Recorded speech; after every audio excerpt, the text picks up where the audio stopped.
Fistula ni ugonjwa ambao unaathiri sana kina mama na ina affect sana mentally, na ni muhimu sana wanawake waache kuaibika. Hii mambo ya kuficha, mambo ya aibu kwamba ndio mtoto bibi nani amezaa akaanza kushindwa kutoka kudhibiti mkojo ama haja kubwa, alafu unakaa umeaibika, umefunika pale nyumbani, stigma endi mahali. Mwanamke aliyekuwa mchangamfu kweli anayechangia katika jamii kwa apatikane saizi katika soko amenyamaza, watu wajue alifanyika nini.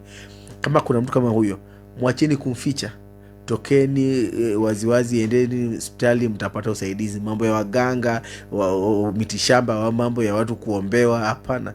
Mungu anafanya kazi through doctors so enda ufanyie upasuaji.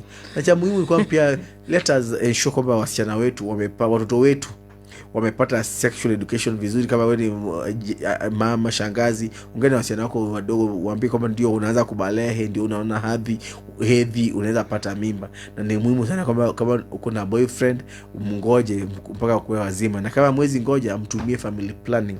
Na unapopata hata hiyo mimba kama hujaipangia, sema, usifiche, ili upelekwe clinic upate mawaidha ifao. Na wakati wa kuzaa pia make sure usikuwe na aibu. Sasa kuna youth friendly services katika hospitali zetu. Enda hospitali ambao unajua kwamba iko na theater.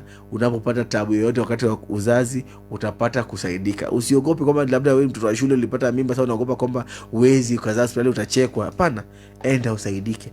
Na unapopata complication yoyote, kuja usaidike. Na ushapona, rudi endelea na maisha yako. Kama ni shule uendelee nayo, kama ni soko endelea na soko yako, kama ni kazi ya ofisi enda ufanye kazi yako. Fistula kuna tiba, na ni muhimu sana kwamba wanawake wetu, wasichana wetu wasiteseke katika ugonjwa ambao tiba yake inajulikana waziwazi.